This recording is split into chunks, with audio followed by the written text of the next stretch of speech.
Miscellaneous exercise chapter number 10 वो explain कर रहा हूं मैं आपको कि किस तरीके से आपको उसके क्वेश्चंस करने हैं। देख लीजिए ध्यान से।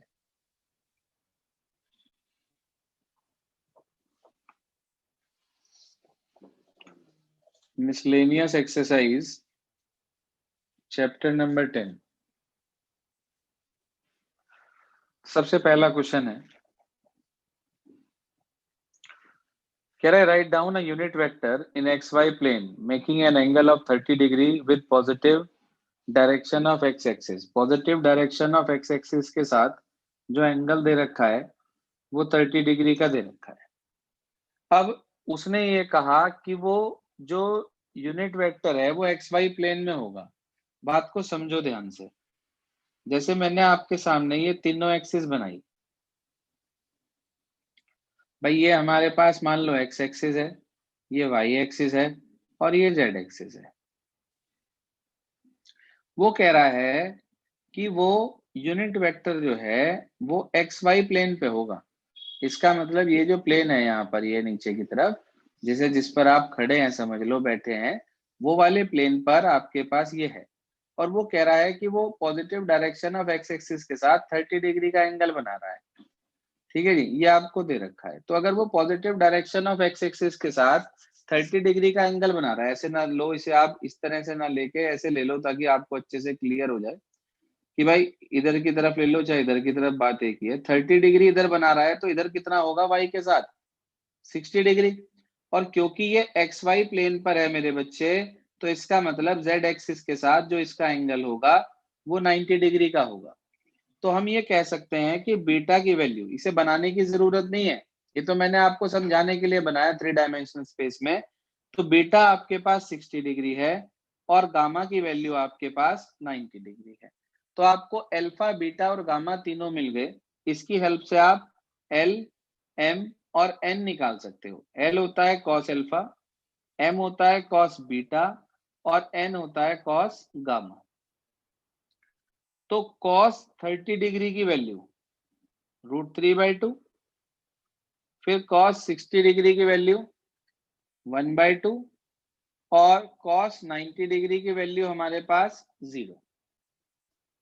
तो उसने आपसे वेक्टर मांगा था, unit vector in the X Y plane. तो आप कहेंगे so required unit vector is A cap is equals to, इसके साथ आई, इसके साथ जे, इसके साथ के लगा दो। मैंने आपको बताया था कि एलएमएन के साथ बना हुआ जो वेक्टर होता है वो ऑटोमेटिकली यूनिट वेक्टर होता है। तो ये आ गया √3/2 आई कैप प्लस 1/2 जे कैप, और वो 0 है हमारे पास, तो ये आंसर आ जाएगा। आंसर साथ साथ चेक करते चलना। अगर किसी में आपको ऐसा लगे कि आंसर गलत है तो चैट बॉक्स में आप बता देना। चेक करते चलना साथ साथ।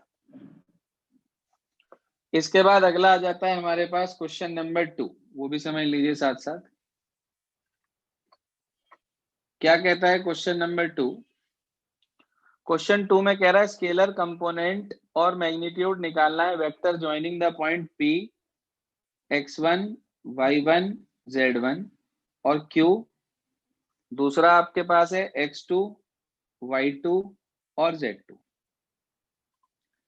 तो उसने आपसे ये कहा कि P से Q, P और Q को ज्वाइन करने वाले वेक्टर का स्केलर कंपोनेंट और मैग्नीट्यूड चाहिए। कोई बात नहीं, तो पहले पी क्यू वेक्टर निकाल लो।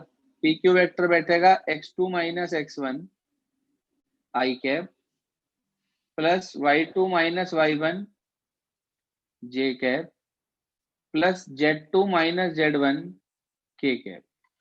यूं कह रहा है इसके स्केलर कंपोनेंट और मैग्नीट्यूड। कोई बात नहीं मेरे बच्चे, तो आप लिख देंगे स्केलर कंपोनेंट्स आर।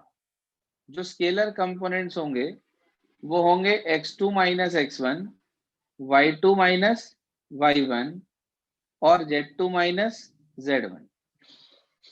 ये तो है हमारे पास स्केलर कंपोनेंट्स। अगर बात करी जाए कि हमें इसका मैग्नीट्यूड निकालना है, तो कोई बात नहीं, आपके पास मैग्नीट्यूड का भी तरीका है निकालने का। पी क्यू वेक्टर का मैग्नीट्यूड निकाल देंगे आप अंडर रूट ऑफ इन सबके स्क्वायर्स का सम। ऐसे ही x2 minus x1 whole square plus y2 minus y1 whole square plus z2 minus z1 whole square. तो ये मैग्नीट्यूड आ जाएगा। आंसर टैली कर लें साथ साथ। ये आपके पास था क्वेश्चन नंबर 2। इसके बाद क्वेश्चन नंबर 3 में कंपोनेंट्स हैं, इसे 2 मिनट रोक रहा हूं 3 और 4 को, पहले बाकी के सारे बता रहा हूं आपको। क्वेश्चन नंबर 5 ले रहा हूं पहले। कह रहा है find the value of x for which this is a unit vector. Question number 5 में क्या कहा गया, आपको एक वेक्टर दे दिया गया r वेक्टर, r मान लिया मैंने उसे, x इंटू आई कैप प्लस जे कैप प्लस के कैप, यानी कि एक्स आई प्लस एक्स जे प्लस एक्स के। उसने ये कहा कि ये एक यूनिट वेक्टर है। क्या कहा उसने, कि ये एक यूनिट वेक्टर है हमारे पास। अच्छा, हमसे ये कहा since R vector is unit vector. अच्छा, अगर आर यूनिट वेक्टर है बेटा जी, तो इसका मतलब ये हुआ कि मैग्नीट्यूड ऑफ आर वेक्टर 1 होगा, यानी कि under root of X square plus X square plus X square किसके इक्वल हो जाएगा, 1 के। तो यहां पर आपके पास जो वैल्यू आ जाएगी वो आ जाएगी 3x स्क्वायर रूट के अंदर। आपके पास जो वैल्यू आ जाएगी इसमें under root of 3x square is equal to 1 आ गया हमारे पास। इसे कैलकुलेट कर लेंगे, स्क्वायरिंग करी, 3x square is equal to 1, X square equal to 1/3। तो इसका मतलब x की वैल्यू आ जाएगी plus minus 1/√3। x is equal to plus minus 1/√3। एक बार आंसर टैली जरूर कर लें क्या आ रहा है। ये क्वेश्चन नंबर 5 हो गया हमारे पास। अब कुछ बच्चे कहते हैं सर इसमें क्यों प्लस माइनस लगाया, मॉडुलस है तो इसमें क्यों लगाया। अरे भाई एक बात बताओ, उसने आपसे कहा ये यूनिट वेक्टर है, तो अगर आप माइनस में लेते हो 1/√3 तीनों में, माइनस माइनस माइनस, और उसका स्क्वायर करके ऐड करोगे जब भी तो पॉजिटिव ही मिलेगा। यहाँ एक्स की वैल्यू है, ये वाले मॉडुलस को हमने प्लस माइनस नहीं लिखा। अगर यहाँ मॉड होता तब तो हर हालत में प्लस के 1/√3 आता, लेकिन क्योंकि x की वैल्यू निकाल रहे हैं और x का इस मॉड से r से कोई लेना देना नहीं है, तो इसलिए प्लस माइनस दोनों वैल्यू आपकी आएंगी। आप चाहे तो इस वैल्यू को उठा के यहाँ रख के देख लो, प्लस रखोगे तब भी ये यूनिट वेक्टर ही बनेगा, और माइनस के 1/√3 रखोगे तब भी ये यूनिट वेक्टर बनेगा। इसका मतलब दोनों वैल्यू के लिए ये यूनिट वेक्टर है, तो ये इसे सेटिस्फाई कर रहा है। इसका मतलब ये हमारा आंसर हो गया, x की वैल्यू हो गई। इसके बाद हम चलते हैं अगले क्वेश्चन की तरफ। क्वेश्चन नंबर 6 देखिए क्या कहता है। क्वेश्चन नंबर 6 सुनिए सर ध्यान से।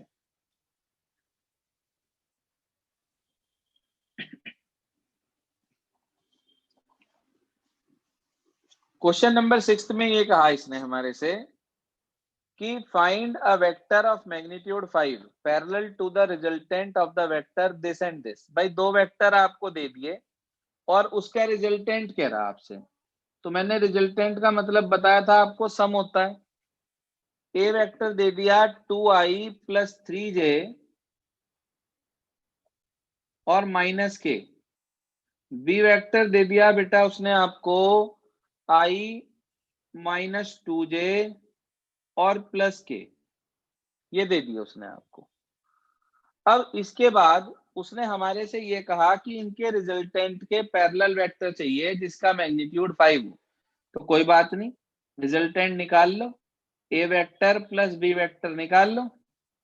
2 + 1 3i, 3 - 2 तो प्लस का j, माइनस के प्लस के खत्म हो गया। इसको मैंने सी वेक्टर कह दिया, से ब्रैकेट में लिख दिया से मतलब हमने इसे सी वेक्टर कह दिया। अब ये आ गया हमारे पास। इसके बाद उसने कहा इसके पैरेलल वेक्टर चाहिए, यानी कि इसकी डायरेक्शन में चाहिए आपको, और उसका मैग्नीट्यूड 5 चाहिए। कोई बात नहीं, तो हम क्या करेंगे, हम सबसे पहले इसका यूनिट वेक्टर निकाल लेंगे सी कैप।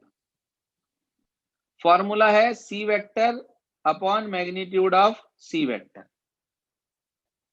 तो सी वेक्टर हमारे पास था 3i plus j upon under root of 3 का स्क्वायर 9 और 1 का स्क्वायर 1। तो आपके पास सी कैप की वैल्यू आ गई 3 upon root 10 I plus 1 upon root 10 जे। अब ये तो यूनिट वेक्टर आया, उसने आपसे ये कहा था कि एक ऐसा वेक्टर चाहिए जिसका मैग्नीट्यूड 5 हो। तो कोई बात नहीं, मैंने आपको तरीका बताया था कि मैग्नीट्यूड 5 वाला निकालना है तो आप इसकी मल्टीप्लाई 5 से कर देंगे। कर दीजिए सर इसकी मल्टीप्लाई 5 से, क्या आ जाएगा हमारे पास?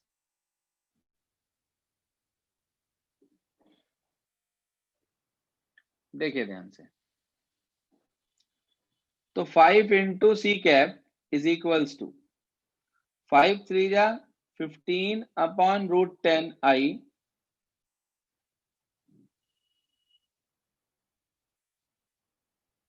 15 upon root 10 I plus 5 upon root 10 J. Root 10 से ऊपर नीचे मल्टीप्लाई कर दें तो आपको मिल जाएगा 15 रूट 10 अपॉन 10, यानी कि 15 और रूट 10 को हमने 5 से काट दिया इसे, तो ये आ जाएगा 3 रूट 10 अपॉन 2 आई कैप प्लस यहाँ पे रूट 10 ऊपर आ जाएगा, 5 से 10 कटेगा 2 पर, तो रूट 10 जे कैप। ये आंसर आ जाएगा हमारे पास। एक बार चेक कर लें आंसर क्या आ रहा है। 3 रूट 10 अपॉन 2 आई कैप और दूसरा रूट 10 अपॉन 2 जे कैप। ये आ गया जी आंसर।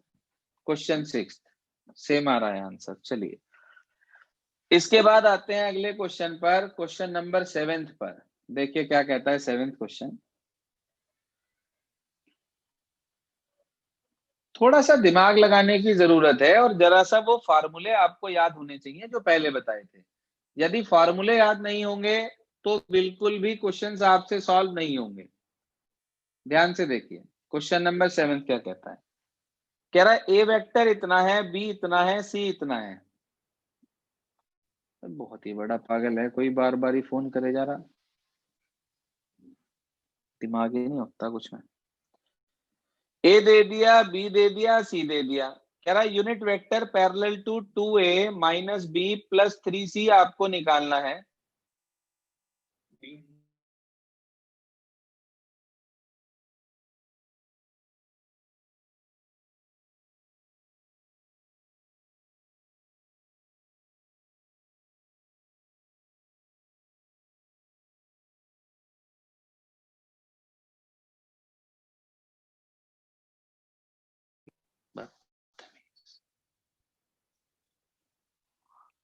जी हाँ,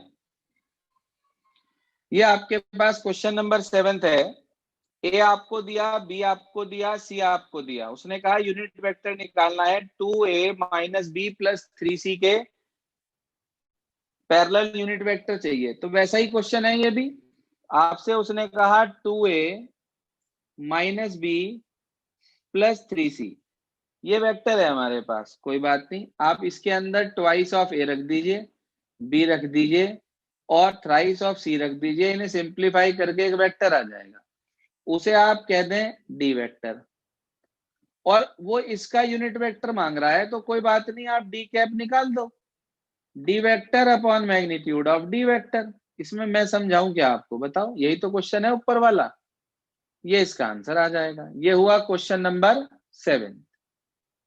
खुद करेंगे आप। ए बी सी तीनों दिए हैं, वैल्यू रख देंगे, इसे सिंप्लीफाई करके एक वेक्टर आ जाएगा, उसे हम डी वेक्टर कह देंगे और उसका यूनिट वेक्टर कैलकुलेट कर देंगे।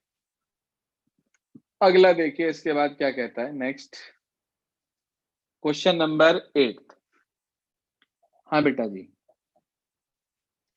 क्या कह रहा है क्वेश्चन नंबर 8 में, समझ लें ध्यान से। क्वेश्चन 8 में कहा show that the point this this this are collinear, और फिर कह रहा find the ratio in which B divides AC. B AC को किस रेशियो में डिवाइड करेगा, ये वो हमारे से पूछ रहा है। कोई बात नहीं, पहले आपको इन्हें कोलिनियर दिखाना है। 2-3 तरीके आपको बताए थे। एक तो आप निकाल लो ए बी वेक्टर, एक आप निकाल लो BC वेक्टर, इनके DRS की रेशियो निकाल लो। अगर वो रेशियो आपके पास सेम आ गई तो इसका मतलब ये पैरेलल है, लेकिन पॉइंट B कॉमन है इसमें, तो इसका मतलब ये पैरेलल नहीं है, ये कोलिनियर है। तो AB वेक्टर के लिए हम B माइनस ए करेंगे, देखो ध्यान से। तो 5 माइनस 1, जी हाँ, ये आपके पास आ जाएगा 5 माइनस 1 यानी कि 4i। उसके बाद अगला हमारे पास आ जाएगा 0 माइनस माइनस 2, तो +2 हो जाएगा 2j कैप। उसके बाद -2 +8 यानी कि प्लस का 6k कैप। फिर हम निकाल लेंगे BC वेक्टर। देखो बेटा, BC वेक्टर के लिए C में से B माइनस करेंगे आप, यानी कि 11 में से 5 चले गए तो 6i कैप। उसके बाद अगला 3 माइनस 0, तो यानी कि प्लस का 3j कैप। और उसके बाद 7 माइनस माइनस के 2, तो 7 + 2 9k कैप। कोई बात नहीं, अब हम रेशियो निकाल देंगे। A1/A2 निकाला, 4/6 मतलब 2/3। फिर B1/B2 निकाला, फिर से 2/3। फिर C1/C2 निकाला, 6/9, 3 से काट दिया, ये भी 2/3। तो बेटा ये भी 2/3, ये भी 2/3, ये भी 2/3। It implies A1/A2 equal B1/B2 equal C1/C2। तो it implies AB vector and BC vector are parallel, but point B is common. It implies they are collinear. ये कोलिनियर हो गए। पहला काम खत्म हो गया कि उसने कहा था इसे कोलिनियर प्रूव करो, कोलिनियर हमने दिखा दिया। अब मुद्दा ये रह गया कि B AC को किस रेशियो में डिवाइड करेगा, हमें नहीं पता। हमें निकालना है कि B AC को किस रेशियो में डिवाइड करेगा। तो आप क्या करेंगे, ध्यान से सुन लें। आप मान लेंगे let B divides AC in the ratio K/1। क्या रेशियो मानते थे, आपने 10th में भी पढ़ा था कि K/1 हम उसको कहते हैं। अब आपके पास सेक्शन फार्मूला है कि mx2 यानी कि mb vector plus na vector upon m plus n। तो उसने कहा B ने, इस तरीके से आपके पास है, ये मान लीजिए B ने AC को किस तरीके से डिवाइड करा, वो ये पूछ रहा है किस रेशियो में, हमें नहीं पता। हमने K/1 मानी थी। तो आप निकाल दीजिए कि position vector of B point का जो पोजीशन वेक्टर होगा वो इक्वल होगा K into position vector of C, फिर +1 into position vector of A upon K+1, ये आ जाएगा। आप क्या करेंगे, B का पोजीशन वेक्टर तो यहां लिख देंगे। पोजीशन वेक्टर B पॉइंट का कितना बैठेगा भाई, 5i कैप, 0j कैप और माइनस का 2k कैप। आप ध्यान से देखो कि इसके अंदर J वाली टर्म नहीं है, तो यहां से J वाले को ही कंपेयर कर देना, K की वैल्यू आपको मिल जाएगी। कैसे भाई, इसे कुछ बच्चे कहते हैं सर K यहाँ भी है और K वैसे भी होता है, कंफ्यूजन ना हो। तो कोई बात नहीं, आप इसे कुछ और मान लेना, आपकी इच्छा है। P मान लेना इसे, K की जगह P मान लेना इसे, क्योंकि कई बार कंफ्यूजन हो जाता है, तो उससे दूर बचने के लिए हम इसे P कह रहे हैं यहाँ पर। तो आप P की मल्टीप्लाई C वेक्टर से करेंगे, यानी कि पोजीशन वेक्टर ऑफ C 1 की A वेक्टर से, दोनों को ऐड करके अपॉन P+1। मैं सारे नहीं लिख रहा हूं, I वाला नहीं लिख रहा हूं, खुद लिख लेना। J वाला, K वाला नहीं लिख रहा हूं, खुद लिख लेना। मैं सिर्फ J वाली टर्म लिख रहा हूं क्योंकि मैं उसे ही कंपेयर कर रहा हूं यहाँ पे। तो J वाली टर्म लिख दें आप। C में J वाली टर्म हमारे पास है 3, तो ये हो जाएगा 3P, और A में है -2, तो 3P - 2 upon P+1 J cap है यहाँ पर ये। ठीक है बेटा जी, कंपेयर कर देंगे। अब J वाली टर्म इधर 0 है, इसे कंपेयर कर देंगे आप। तो कंपेयर करके आपको जो वैल्यू मिलेगी, देखो ये 3p minus 2 upon p plus 1 जो है हमारे पास, इसे जब आप 0 के इक्वल पुट करेंगे, 3p minus 2 upon p plus 1 को जब हम 0 रखेंगे तो ये टर्म 0 में चली जाएगी, p की वैल्यू आ जाएगी 2 अपॉन 3। यही आपके पास रेशियो होगी। तो रेशियो आपके पास आ जाएगी 2:3। कुछ बच्चे कहते हैं सर इंटरनली आएगी या एक्सटर्नली आएगी, तो मेरे बच्चे माइनस का साइन अगर आता तो होती है एक्सटर्नली। फिलहाल 2:3 आ रहा है तो इसका मतलब ये है इंटरनली। तो आपके पास ये रेशियो आ गई। मैंने आई वाली टर्म नहीं निकाली, जे वाली के वाली टर्म नहीं निकाली, सिर्फ जे वाली टर्म लिखकर और कंपेयर कर दिया, क्योंकि जे वाली टर्म 0 थी। मर्जी आपकी है, चाहे आप आई वाले को कंपेयर कर लो, चाहे के वाले को कंपेयर कर लो, चाहे जे वाले को कंपेयर कर लो। मुझे सबसे आसान जे वाला लगा, इसलिए जे को कंपेयर करा और यहां से इसे 0 में भेज दिया। पी की वैल्यू आ गई 2/3। तो ये रेशियो आ गई। आंसर चेक कर लो क्या दे रखा है, 2:3 है या कुछ और है। Please check answer from your book.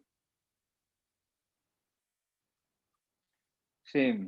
चलिए, ये था क्वेश्चन नंबर 8। इसके बाद हम आगे चलते हैं। अगला है हमारे पास क्वेश्चन नंबर 9। देखिए जी क्या कहता है क्वेश्चन नंबर 9। हाँ बच्चे,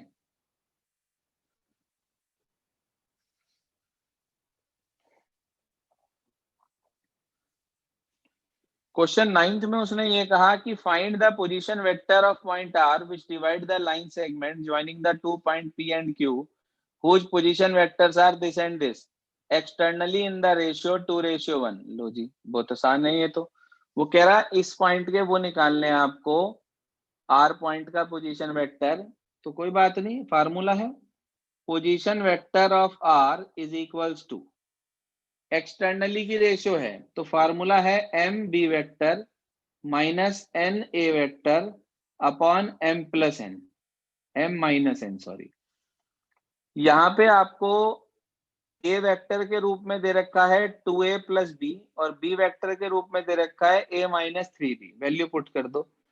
m रेशियो n यानी कि 1:2 है तो 1 इंटू बी का काम कर रहा a माइनस 3b, फिर प्लस सॉरी माइनस n का काम कर रहा था 2, ए वेक्टर का काम कर रहा है पहले वाला 2a प्लस बी, ये दे रखा है सब बुक में आपको, अपॉन m माइनस एन यानी कि 1-2 आ गया हमारे पास। सिंप्लीफाई कर दो बेटा जी से, क्या बैठेगा सिंप्लीफाई करके, देखिए ध्यान से सिंप्लीफाई कर रहे हैं इसे।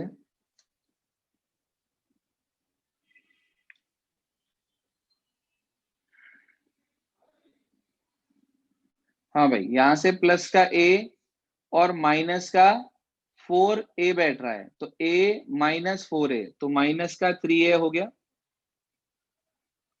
फिर माइनस के 3b और माइनस के 2b तो माइनस के 5b वेक्टर हो गया, अपॉन आया -1, दोनों के नीचे लिख दिया अलग अलग तो 3a vector plus 5b vector answer आ गया हमारे पास। चेक कर लो r का पोजीशन वेक्टर क्या आ रहा है। पहले r का पोजीशन वेक्टर चेक कर लो क्या आ रहा है बुक में, यही दिया या कुछ और दिया इन्होंने। 3a प्लस 5b ठीक आ रहा है। चलिए आगे कह रहा है show that p is the mid point of the line segment R Q. r का पोजीशन वेक्टर ये आ गया, q का पोजीशन वेक्टर ये b वाला है। वो कह रहा है प्रूफ करना है कि जो हमारे पास p पॉइंट है वो आर क्यू का मिड पॉइंट होगा। कोई बात नहीं, आप मिड पॉइंट निकाल दो, mid point of R Q करो कैलकुलेट। अगर वो p के इक्वल आ गया तो इसका मतलब p मिड पॉइंट है, नहीं तो नहीं है। या फिर रेशियो निकाल दो 1:1 आ जाएगी, एक ही बात है। तो आपके पास आर के तो ये हैं, फॉर्मूला होता है a vector plus b vector upon 2 यानी कि 3a plus 5b plus q का पोजीशन वेक्टर किताब में दे रखा है आपको a minus 3b। a minus 3b upon 2, तो ये आ गया 3a plus a 4a, 4a upon 2 तो 2a वेक्टर हो गया। 5b minus 3b 2b upon 2 यानी कि खाली b हो गया। देखो 2a plus b position vector p का था, तो ये इक्वल आ गया पोजीशन वेक्टर ऑफ किसके, p के। तो मैं ये कह सकता हूं कि it implies p is the mid point of R Q. बोलो भाई, देख लें एक बार, इस पे दृष्टि डाल लें अपनी। क्वेश्चन क्लियर हो गया 9 सभी को या दोबारा बताऊं? पोजीशन वेक्टर आर का निकालना था, रेशो दी थी 1:2, तो उसकी हेल्प से कैलकुलेट करा पहले हमने, और उसके बाद मिड पॉइंट चाहिए था आर क्यू का, वो कैलकुलेट करा हमने। बता दें भाई, क्लियर हो गया सभी को? चलें आगे। चलो जी, क्लियर है। 9th क्वेश्चन था ये। इसके बाद 10th समझ लीजिए। 10th तक आज बता दे रहा हूँ, 3rd 4th बीच में भी रुका है हमारे पास, और बचे हुए कल लेकर कल खत्म करेंगे, क्योंकि इसके अभी एग्जाम्पल्स भी कराने हैं मुझे आपको। सुनिए 10th क्या कहता है। जी बेटा, क्वेश्चन नंबर 10th बहुत आसान सा क्वेश्चन है। 10th क्या कहना चाह रहा है, कह रहा है the two adjacent sides of parallelogram are this and this, find a unit vector parallel to its diagonal, find also find its area. भाई आपको पैरेललोग्राम के दो एडजेसेंट साइड वेक्टर की फॉर्मेट में दे रखी है, एक ये होगी समझ लो, एक ये होगी। वो कह रहा है इसका रिजल्टेंट के पैरेलल यूनिट वेक्टर चाहिए, डायगोनल के पैरेलल, सॉरी। तो डायगोनल का मतलब रिजल्टेंट ही तो हुआ हमारे पास। आपको ये वाला वेक्टर दे रखा है पहला 2i minus 4j plus 5k, ये दे रखा है i minus 2j minus 3k। तो पहले आप डायगोनल के लिए वेक्टर निकाल लें, जिसे मैं AC वेक्टर का नाम दे रहा हूं। तो AC वेक्टर के लिए इन दोनों को ऐड करना होगा, 2 प्लस 1 डायरेक्ट जोड़ रहा हूं, बुक से देखते रहे। 3i माइनस का 4j माइनस का 2j, तो माइनस के 6j हो गया बेटा। उसके बाद हमारे पास है 5 माइनस 3, तो ये हमारे पास 2k हो गया। 3i हो गया, 6j हो गया, 2k हो गया, ये आपके पास AC वेक्टर आ गया, जो कि डायगोनल है एक तरीके से। अब उसने क्या कहा था कि हमें यूनिट वेक्टर चाहिए पैरेलल टू इट्स डायगोनल। कोई बात नहीं, आप इसी के अलोंग यूनिट वेक्टर निकाल दीजिए। तो यानी कि आपको AC कैप चाहिए एक तरीके से। तो AC vector upon magnitude of AC vector आपके पास आ जाएगा। AC वेक्टर मतलब 3i minus 6j plus 2k है हमारे पास, अपॉन AC का मैग्नीट्यूड, तो ये आ जाएगा अंडर रूट ऑफ 3 का स्क्वायर 9, 6 का स्क्वायर 36, और 2 का स्क्वायर हो गया हमारे पास 4, 49 हो गया। 49 का मतलब अंडर रूट करा तो 7 आ गया, तो ये हो गया 3/7 i cap minus 6/7 j cap plus 2/7 k cap. ये तो आ गया जी unit vector parallel to its diagonal. अब उसके बाद उसने हमारे से क्या कहा कि हमें इसका एरिया निकालना है। तो एरिया तो आप सब जानते हो कि magnitude of A vector cross B vector, मतलब इन दोनों वेक्टर्स के क्रॉस प्रोडक्ट का मैग्नीट्यूड। तो पहले आप क्रॉस प्रोडक्ट निकाल लो भाई, आप कैलकुलेट कर लो ए वेक्टर क्रॉस बी वेक्टर को। तरीका आपको पता है, आई जे के। पहले वेक्टर के आपके पास कंपोनेंट हैं, जो पहला वेक्टर आपके पास है 2 माइनस 4 और 5, दूसरा वेक्टर है 1 माइनस 2 और माइनस 3, ये आ गया जी। इसे कैलकुलेट कर लो पहले आप, जो भी आएगा, फिर उसका आप उठाकर मैग्नीट्यूड निकाल दो। जो भी मैग्नीट्यूड आपको यहां मिला वही क्या कहलाएगा, एरिया ऑफ पैरेललोग्राम। बोलो भाई, क्लियर होगी बात? ये सिंपल है बिल्कुल। ये आंसर चेक कर लेना, ठीक आ रहा है? आंसर चेक कर लेना। चलिए जी, ये आपके 10 तक के क्वेश्चन हो गए, जिसमें 3rd 4th अभी रोका है मैंने। और 11 से लेकर बाकी 15 तक के क्वेश्चन और 4 एमसीक्यू ये कल बताकर कल इसे खत्म करूंगा मैं। कोशिश करें सभी मौजूद रहें क्लास में, नहीं तो फिर टॉपिक समझने में दिक्कत आती है। इसके बाद इसके हमें एग्जाम्पल्स करने हैं, तब अगला चैप्टर शुरू होगा। और आपके एग्जाम जो हैं वो 10 दिसंबर से स्टार्ट होंगे, पहले प्री बोर्ड एसडी पब्लिक वालों के। 2 प्री बोर्ड होंगे अब की बार, एक जनवरी में एक दिसंबर में। तो 10 तारीख से स्टार्ट होंगे, उसके अंदर उतने सिलेबस तक आएगा जितना सब क्लासेस में पूरा हो चुका होगा। और सेकंड प्री बोर्ड में फुल सिलेबस आएगा आप लोगों का।